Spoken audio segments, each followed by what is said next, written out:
कसं वाटलं पहिल्या वेळेस सायकलिंग करून? खूप छान वाटलं. नवीन टर्न होती माझी मी फर्स्ट टाइम सायकलिंग केली ना, असं काहीतरी वेगळं एक्सपिरियन्स.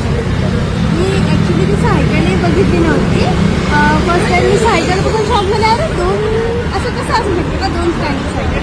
सो खूप छान वाटलं. सो नमस्ते, माझं नाव महेश गेंगजे. आज फर्स्ट टाईम मी माझ्या लाईफमध्ये फर्स्ट टाईम सायकलिंग केली. सो एक्सपिरियन्स माझा एकदम ऑसम होता, म्हणजे सांगू शकत नाही. मस्त वाटलं, मजा आली आणि मी नक्कीच कंटिन्यू करण्याचा प्रयत्न करेल. थँक्यू.